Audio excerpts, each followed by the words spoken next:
Spina di Rosula talks post-disaster rebuilding. I recently visited Poisson to meet with Miss Navia, spokesperson of the Spina di Rosula, and we spoke about Poisson's present and future. Old soil can still give birth to new bloom, Miss Navia stated. Hope is like seeing a small cookie when you're starving late at night. You just need a little of it. Skyship Winglet, Booner Brain of the Fontaine Research Institute. The various disputes that have arisen on account of Mr. Edwin have suddenly become a shield over the Institute, with Jurier turning out to be a once overlooked hidden gem. People always call the first researcher mad, but few know what to call the second. And should that latter person achieve a miracle, they would find it all the harder to find a word with which to classify him and his team. Wow! Paimon barely recognizes the people in the reports. Are those really Jurier and Navia? They sound like real big shots.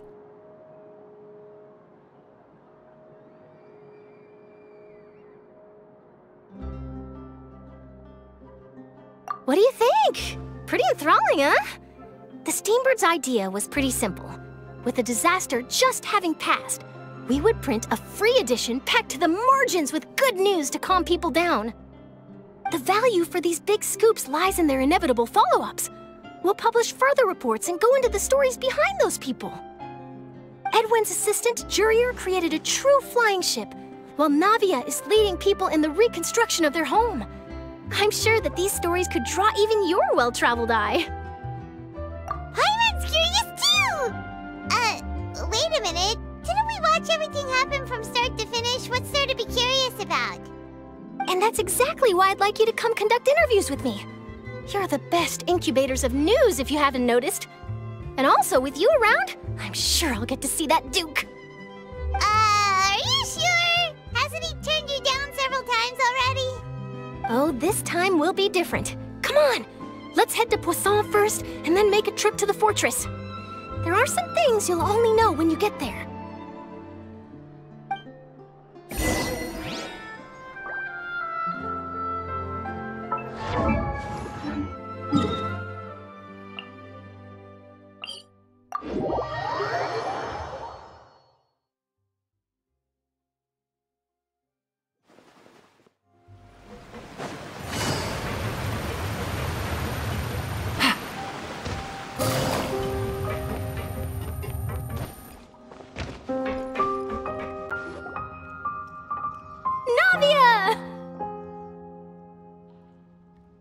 Oh, it's you. What brings you all here? Hey, we're just having a look around.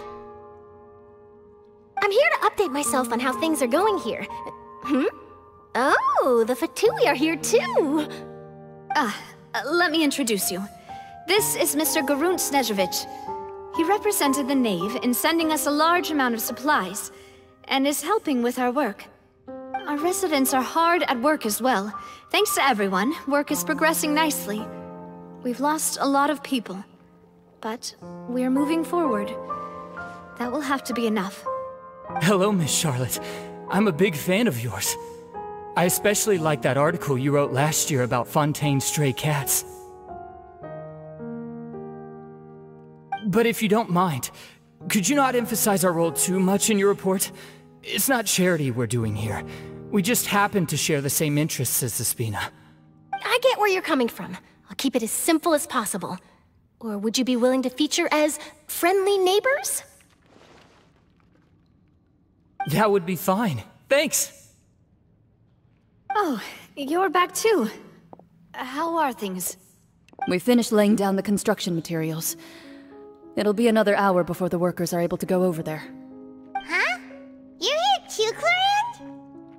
Well, her reputation's greatly risen after that whole duel business with Miss Farina.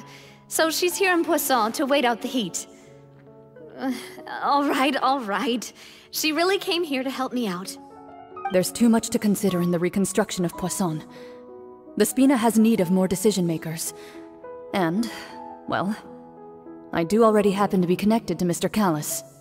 Oh, wait just a moment. Do you mind me asking a few questions? You know, about how you felt before the duel, about what it was like facing down a god. There's lots of exciting material there, I bet. Forget it. I'm sure you can find a better theme than that, Miss Charlotte.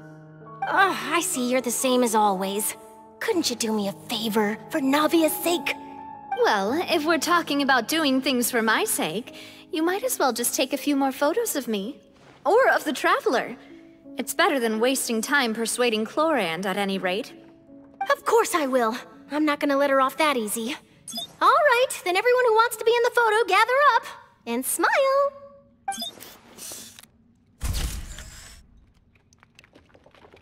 How did it go? Was it a good shot? Did Paimon look cute in it? Not bad. Your addition really helped the composition of the picture. All right, hang on a moment. Let me snap a few more shots.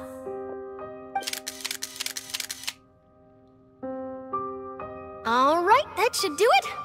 I'll be back here later anyway, so let's call it a day.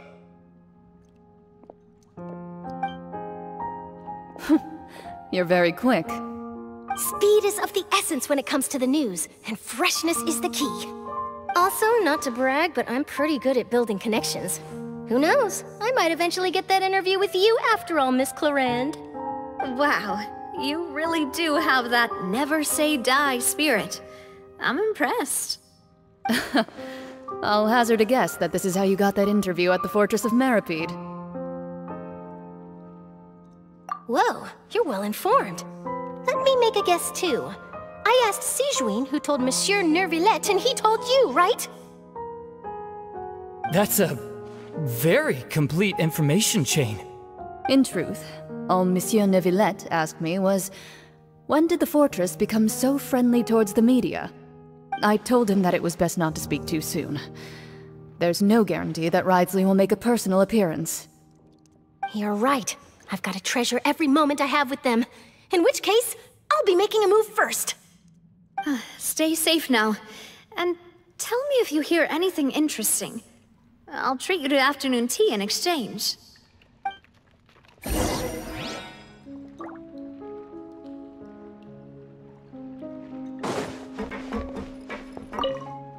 You seem curious about the fortress. Of course. That Ridesley. I still remember going down to the fortress to grill him for information on my father's case. Boy, did he take me for a ride. Without telling me anything, of course. But he did invite you to tea, didn't he? 2 large pots of it, in fact. It was good tea, though. I have to agree. The tea there is very good. Speaking of that, would you like to have some today? I mean, you've got time, right? Well, I'd be partial to some shortbread. Wow, it's like we've got a menu or something. Sure. What flavor of biscuits would you like, Mr. Snezhevich? Me? I'm fine with anything. But I would prefer chocolate, should you have it. All right. I'll go over the newly arrived supplies with you later, Mr. Snezhevich. We should be able to finish the preparatory work today. That works great for me. Is it just me, or did you get a new lipstick? I did. It was a gift from Sijuin. Want to give it a try? I think the color would suit you, too.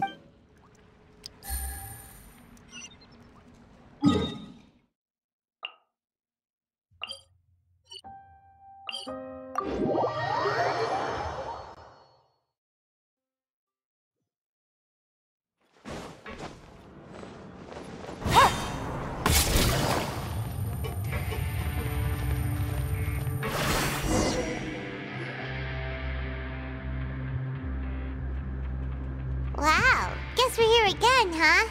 There's a real nostalgic feeling to this place. Looks like you've been missing us. Duke! Did you come all the way to the entrance to greet us? Of course. I'm here to welcome you and our dear Miss Charlotte, whom our good head nurse recommended to me. It's an honor to finally meet the much-rumored Duke. Thank you for consenting to my visit to the fortress, sir.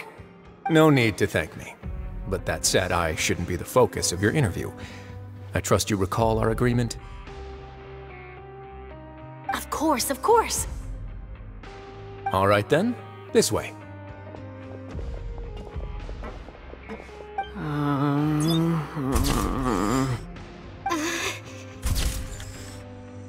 Hey, no need to be so nervous. I've already taken all the photos we need. Miss Charlotte, do these pictures really need to be published on the cover of the Steambird? It would seem that Miss Lorvine doesn't want her face to appear beside that of Mr. Jurier, Sir, please don't say things like that. But it looks like dear Mr. Jurier denies it. Might this interview be very important to you, then? No, I just... This is my first time being interviewed, and I'm very thankful to the Steambird for... Now, I might not look it, but I actually did meet Mr. Edwin once. And I'll be honest, I enjoyed chatting with you more. You've definitely got more of that genius vibe going on. The boat that brought about a miracle, the ark that saved the people. Why, you recreated a myth back there, like an emissary of legend. Still, if I might ask, where's that flying ship now? Huh! Looks like Charlotte's trying to get herself another exclusive scoop. I have to apologize, but that ship is presently in the bowels of our factory. I'm afraid it won't be easy for you to get a shot of it. Really? Well, then in that case, could I have an interview with you to make up for that loss?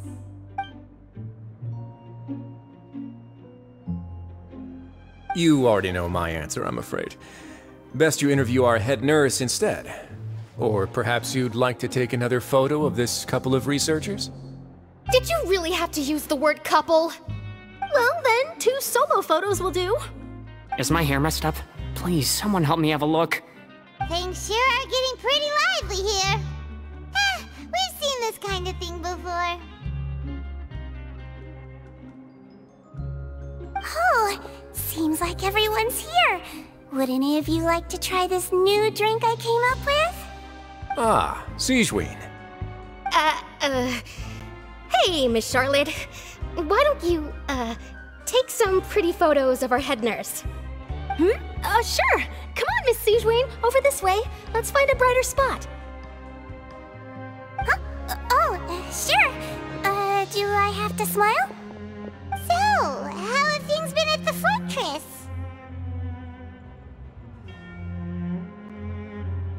Same old, as you can see. Fontaine's undergone some changes, but this place is still more or less the same. Other than that flying ship, it got a tad too much attention, I think. That's why I decided to let the interview go through. We should direct more public opinions toward the behind-the-scenes heroes. Am I right, Mr. Jurier? Miss Lorvine? You're too kind, sir. I believe that you too should have your day in the sun. Not that you would want that, just pity. I'll just leave the spotlight to you two.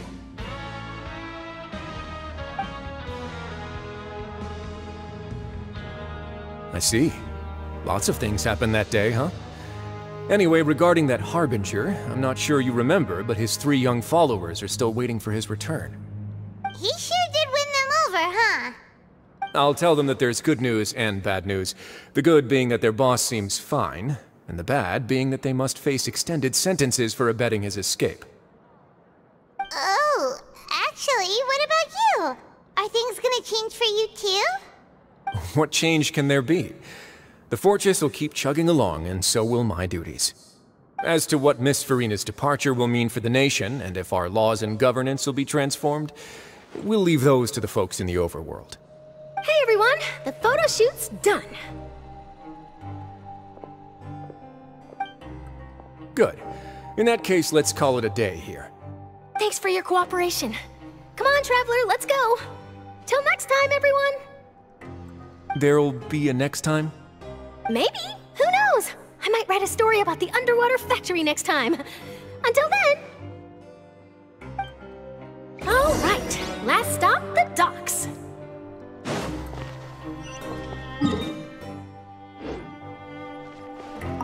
Oh, you know, I'd love to see you in one of Charlotte's photo shoots one day. Is that really necessary?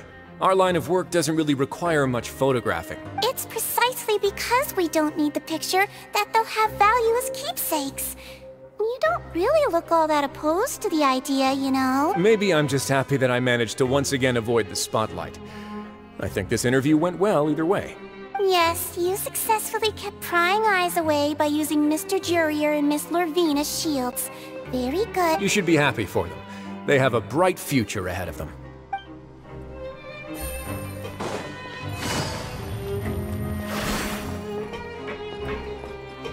Take it easy. Here are the interview notes. They mentioned that the flying ship may have many uses in the future, and the journalist asked me what I thought of them. Seriously, how would I know anything about that? Flight is just flight. Whether people want to use a flying ship to broadcast good news or organize weddings is none of my beeswax. A wedding?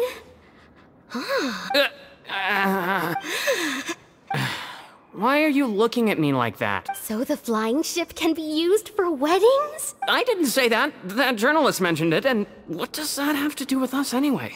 True. What does that have to do with us?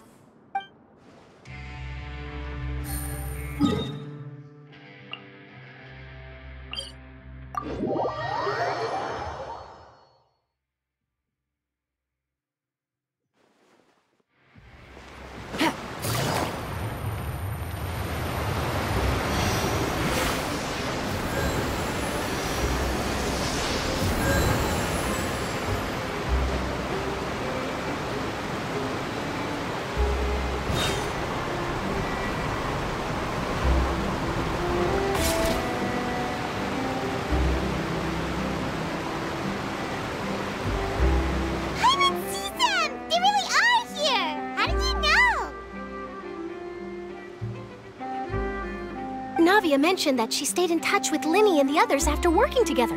Apparently, they've been at the docks distributing these strange pockets the whole time since. Traveler, Paimon. Ah, and Miss Charlotte, too. Would you like a magic pocket? What sort of gadget is it? It's a wondrous bag that can be used to carry many things. The water level has returned to normal, but if you see any of your things floating around, you can use this to carry them. Or you could trick a friend into doing it for you. Trick a friend? I wonder which of my friends would fall for that.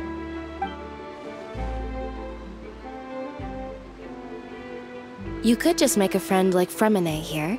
Isn't that right, Fremine? Is this what you meant by, I'll help you make some more friends? To be honest, that sounds pretty sweet. Could I have your contact, please? Sure.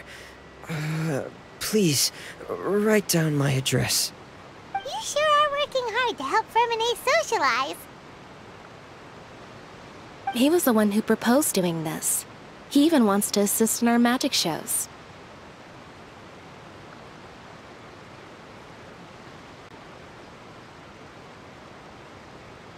Yes, I was planning to first introduce Pear as an assistant, and later Fremine himself. In the future, I think we can leave underwater escape magic to him too. That said, would anyone want to see a diver escape underwater? Oh, it'll work out. Every journey begins with the first step. He'll become a part of our show eventually. Lynette, could you come over? Miss Charlotte says she wants to take a picture of us. Got it. My, that Charlotte is rather perceptive. She got rid of everyone the moment she realized I had something to say to you. So, how have things been, Traveler?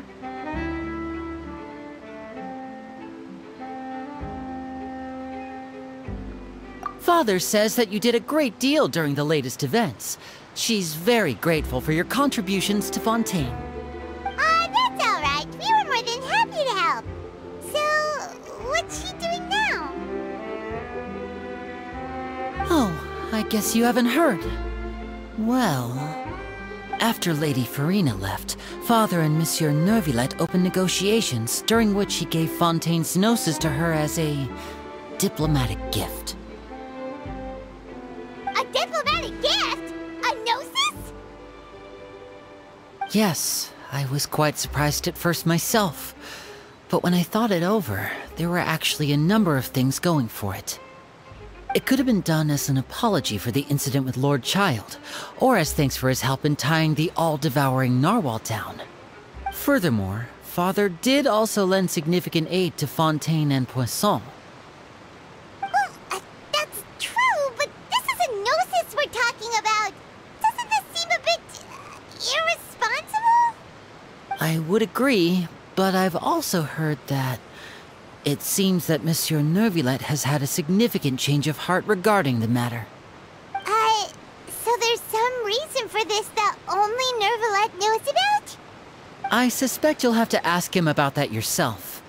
Ah, yes, speaking of which, I did see him strolling around the entrance to the Fortress of Masquerade a while back. Isn't he real busy and stuff? Paimon didn't think he'd have the time for that. But back to the topic.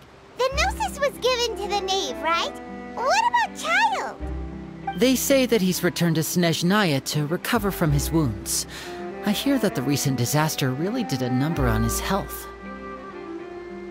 That's true. When you think about it, we've had loads of run-ins with the Fatui. To think we'd be allied with them this time. So shocked by such a simple switching of sides?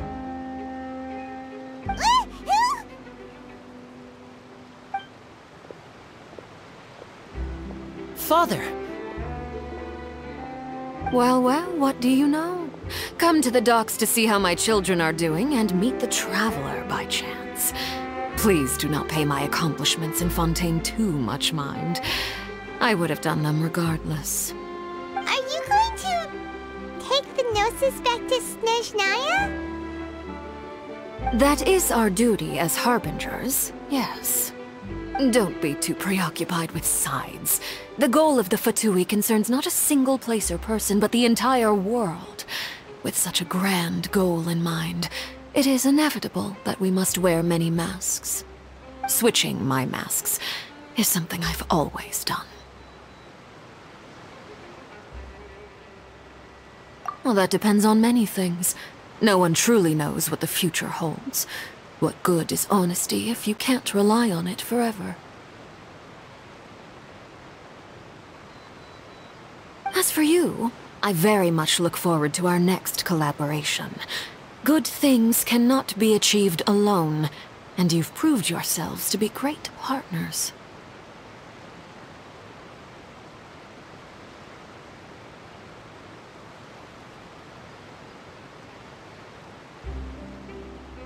A vision? All right. I'll remember to return it. Thank you for keeping it safe for him this entire time. And that's a wrap for me. Huh? You're... Greetings, Miss Journalist. Hello. If I'm not mistaken, there are diplomatic channels I'll need to report to take a photo of you. That is correct. So forgive me, but I will not be able to serve as a subject in your article. However, feel free to write as much as you'd like about our dear magicians and our upcoming rookie talent. I will. The sea breeze is quite pleasant. I shall continue my walk while the weather remains so agreeable. Farewell. Farewell, Father. Oh, she has such an intimidating presence. I didn't even dare to take a picture. Thankfully, I've already wrapped up all my pre-scheduled interviews. Thank you all. This'll be more than enough for me to write about, I'm sure. Don't be too nervous. Why don't you take a magic pocket before you go? Here, Traveler, Paimon, you take one too. To move things about? That's right. Funny. I was giving out magic pockets when we first met too. And what do you know? I'm doing the exact same thing right now. So many things have happened, but the pockets are still the pockets. I guess this must be life. We will all follow our own paths, and serendipity will lead you to your fated friends. All right then. We'll be handing out pockets in some other districts later, so we'll get going now. Have a good day, you two.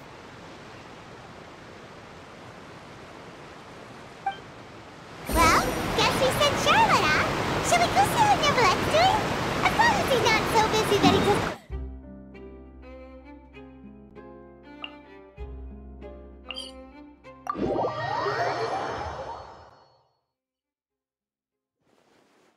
Take it easy.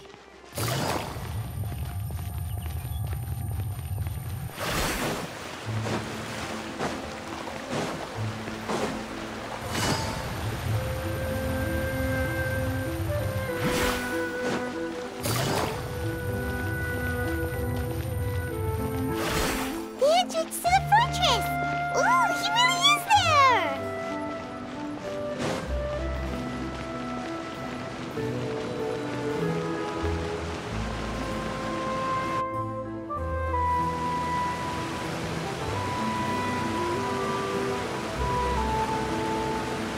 So, you really are here, Neverlette! Paimon didn't think you were going to have free time this hour of the day. Really? Oh, I suppose you must have met Mr. Linney. He took the time to greet me earlier when he passed this way. In any case, you came at a good time. I was just considering reaching out to you to set up a meeting, so I may explain some things that I haven't had the time to before. Aw, Paimon's glad that you remembered. Thank you for keeping us on your mind, what with you being busy and all. Alright, let's have it then. How was Fontaine actually saved? The whole business is still quite the mystery to us. It is strange how words can often leave a bitter taste in the mouth when it finally comes time to say them out loud.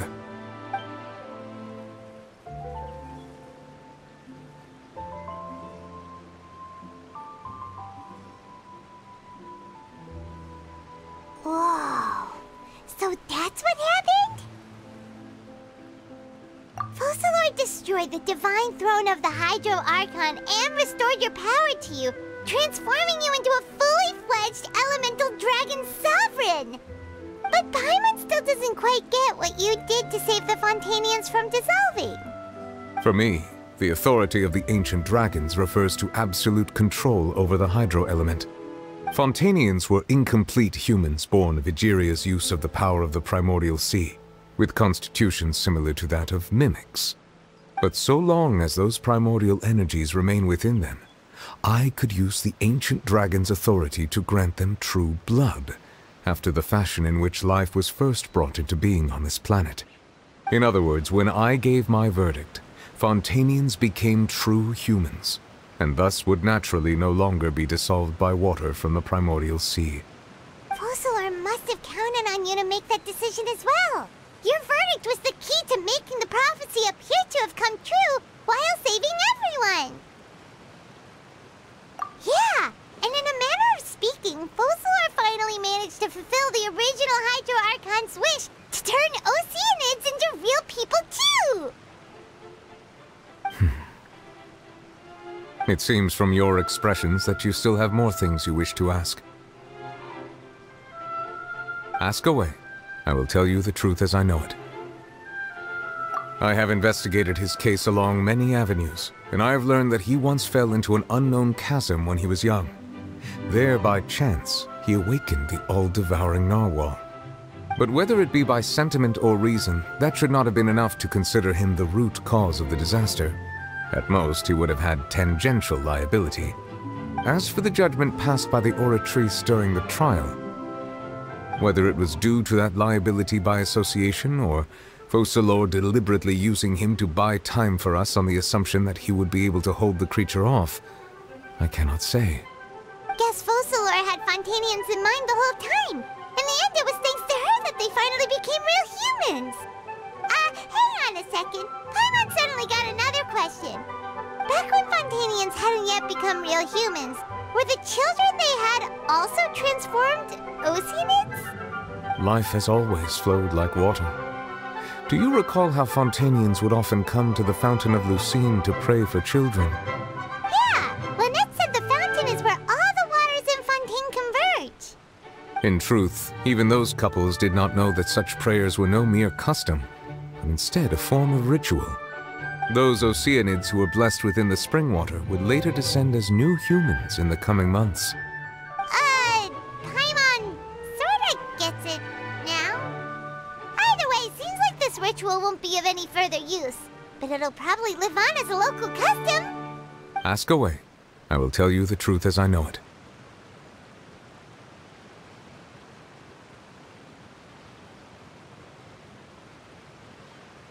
Yeah, about that.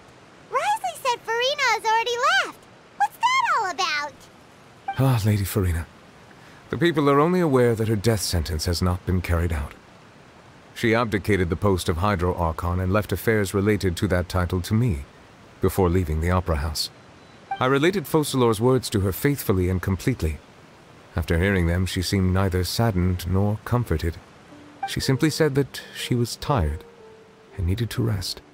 Having said that, she then packed her things and moved out of the Opera House, not unlike how an ordinary person might. But she's still got a place to stay, right? You need not worry.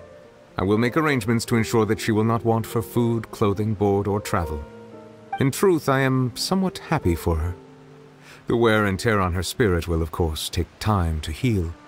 But now that she no longer has to play the role of Focalor the Hydro Archon, she can finally lay down her burdens and lead a normal life. What about you then? What are your plans now that you've regained your full powers as the Hydro Dragon? After Focalor passed on, the Oratrice also ceased to function. This matter will directly affect our trials.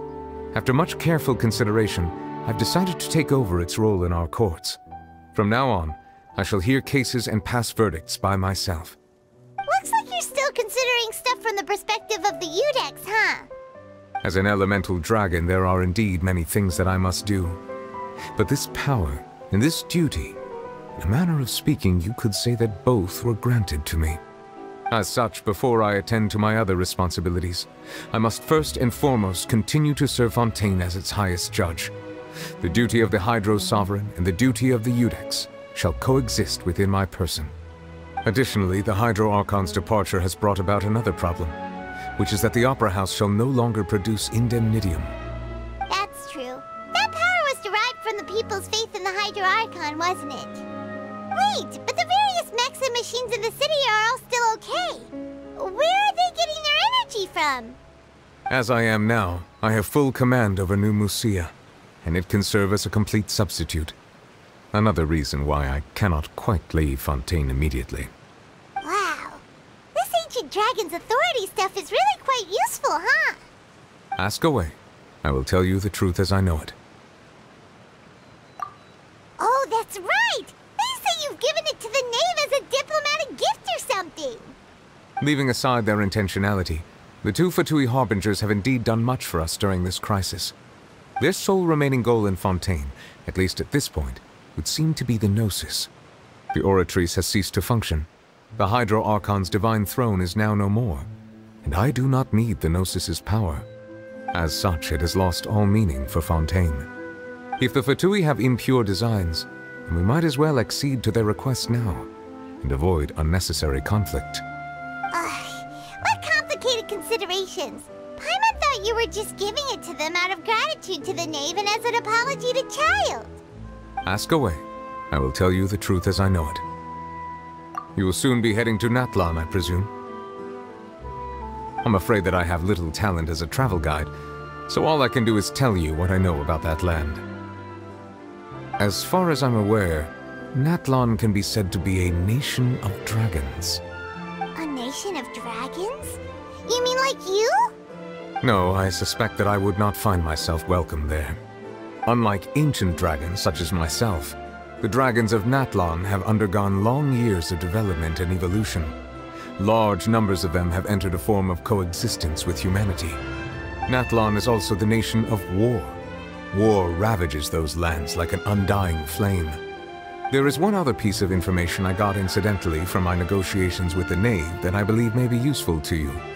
The Harbinger known as the Captain has thrown his hat into the endless ring of war. The Captain. Sounds like a real tough customer. Seriously, everywhere you look, there's a Fatui Harbinger doing their thing. I suggest that you fully prepare yourself before going to Natlan. In the meantime, Fontaine's doors will always be open to you. Ask away. I will tell you the truth as I know it. Hang on a sec. Paimon When we spoke to Lenny earlier, he mentioned that your attitude towards giving away the Gnosis had clearly changed. We guessed that there might be some reason for it that only you were aware of. No wonder the House of the Hearth is the Fatui's intelligence division. They are certainly sharp. So regarding this specific issue, I was just getting ready to share something with you. What is it? In truth, I exchanged some further words with that lady named Skirk after sending you two back to the surface. It went something like this.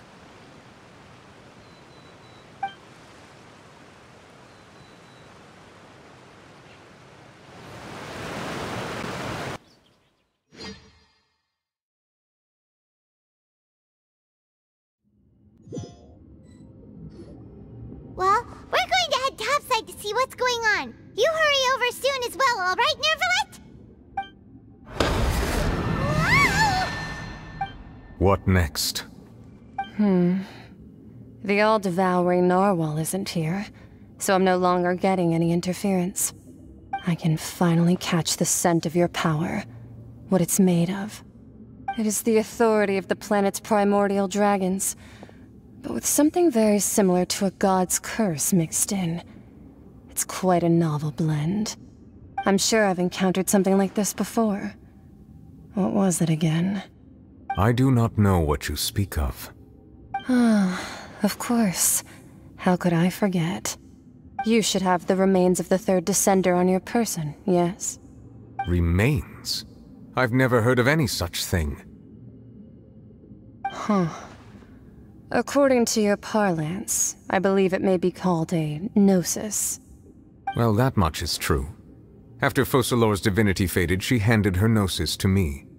But I fear I have never heard of it described in the manner that you just did. I've been training with my master, the Foul, ever since I was young, and I have never returned to the surface since. So most of the information I possess, I got from him. It is only natural for those who are greater than humanity to possess a different sort of common sense, which is why there are so many problems in our attempts to communicate with humans. Regardless, you should probably get rid of objects of misfortune to prevent any disasters from befalling you. To live in itself is a blessing, but once a person dies, the bonds he once had with this world shall all turn to curses. What do you mean by that? No need to fret. These are just my personal thoughts, and my reason for no longer wishing to return to the surface. This third Descender you refer to, who are they? And when did they die? Master never mentioned them to me. Perhaps it just wasn't that important for me to know. If you're interested, though, I could ask him. I'll be sure to pass the answer on to you next time. Next time? You believe we will meet again?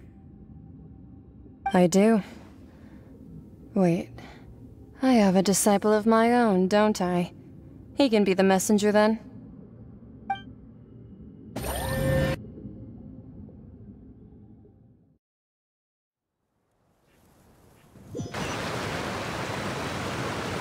That's what she told me. Whether it would prove useful or not, I wanted to pass that information on to you. The remains of the third Descender?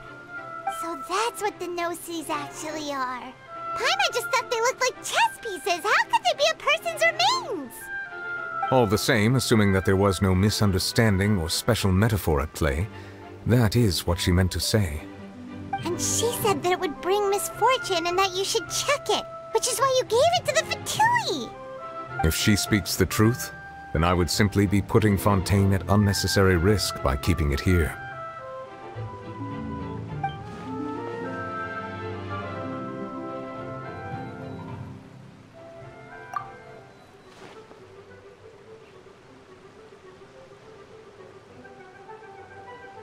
I had guessed that you might already be familiar with this concept, but I did not expect you to be one of them.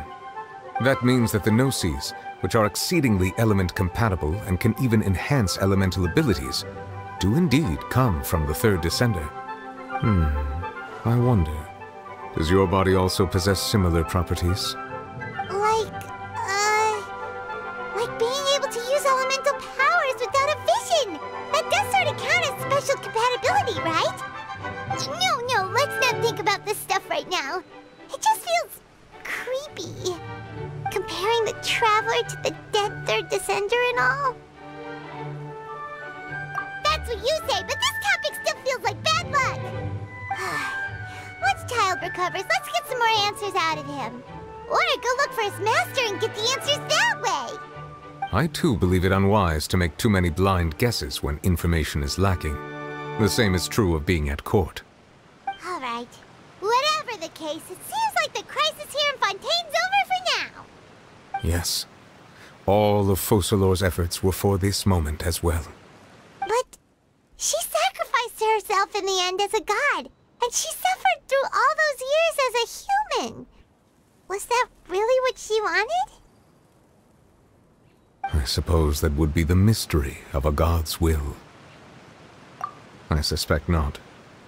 But once in a while I too would guess that if wishes were like the clouds in the sky, they will one day return to the earth as raindrops. Life flows like water, and rain is the final answer. The water levels may sometimes tilt one way or another, but the rain falls fairly upon all.